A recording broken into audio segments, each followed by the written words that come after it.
नमस्कार दोस्तों, स्वागत है आप सभी का मेरे चैनल इंस्पिरेशन रिवर में।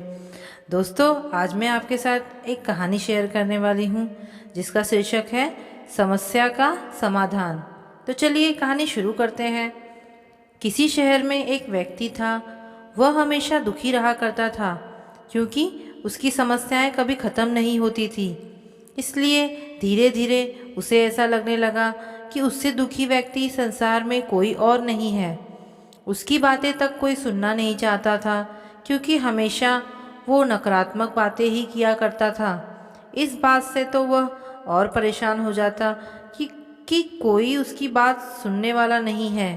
एक दिन उसे पता चला कि शहर में कोई महात्मा आने वाले हैं जिनके पास सभी समस्याओं का समाधान है। यह जानकर वह महात्मा के पास पहुंचा। उस महात्मा के साथ हमेशा एक काफिला चला करता था जिसमें कई ऊँट भी थे। महात्मा के पास पहुंचकर व्यक्ति ने कहा, गुरुजी, सुना है कि आप सभी समस्याओं का समाधान करते हैं। मैं बहुत दुखी व्यक्ति हूँ। मेरे इर्द गिर्द हमेशा बहुत सारी समस्याएं रहती हैं। एक को सुलझाता हूँ तो दूसरी पैदा हो जाती है। मैं अपनी आप बीती किसी को सुनाता हूँ तो कोई सुनना ही नहीं चाहता। दुनिया बड़ी मतलबी हो गई है। अब आप ही बताइए क्या करूं? महात्मा ने उसकी बातें ध्यान से सुनी और कहा, भाई, मैं अभी तो बहुत थक गया हूँ, परंतु कल सुबह मैं तुम्हारी समस्या का समाधान अवश्य करूँगा। इस बीच तुम मेरा एक काम कर दो। मेरे ऊँटों की देखभाल करने वाला आदमी बीमार है। आज रात तुम इनकी देखभाल कर दो। जब सभी ऊँट बैठ जाएं, तब तुम सो जाना। मैं तुमसे कल सुबह बात करूँगा। अगले दिन महात्मा ने उस आदमी को बुलाया। उसकी आंखें लाल थी। महात्मा ने पूछा, तो बताओ, कल रात कैसी नींद आई? व्यक्ति बोला, गुरुजी, मैं तो रात भर सोया ही नहीं। आपने कहा था जब सभी ऊँट बैठ जाए तब सो जाना, पर ऐसा नहीं हुआ। जब भी कोशिश करके एक ऊँट को बिठाता तो दूसरा खड़ा हो जाता। सारे ऊँट बैठे ही नहीं, इसलिए मैं रात भर सो नहीं सका।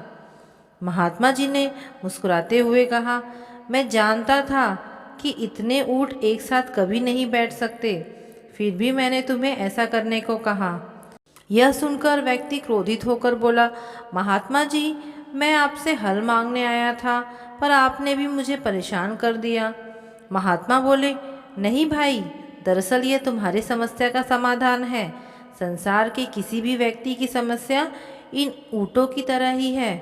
एक खत्म होगी तो दूसरी खड़ी हो जाएगी। अतः सभी समस्याओं के खत्म होने का इंतज़ार करोगे तो कभी भी चैन से नहीं जी पाओगे। समस्याएं तो जीवन का ही अंग है। इसे महसूस करते हुए जीवन का आनंद लो। जीवन में सहज रहने का यही एक उपाय है। दुनिया के किसी भी व्यक्ति को तुम्हारी समस्या सुनने में कोई दिलचस्पी नहीं है, क्योंकि उनकी भी अपनी समस्याएं हैं। महात्मा जी की बात सुनकर व्यक्ति के चेहरे पर संतोष और सहजता के भाव ऊपर उमड़ पड़े, मानो उसे अपने सभी समस्याओं से निपटने का अचूक मंत्र प्राप्त हो गया हो। तो दोस्तों, आपको ये कहानी कैसी लगी? अगर आपको ये कहानी अच्छी लगी हो तो प्लीज़ इसे लाइक एंड शेयर कीजिए। धन्यवाद दोस्तों।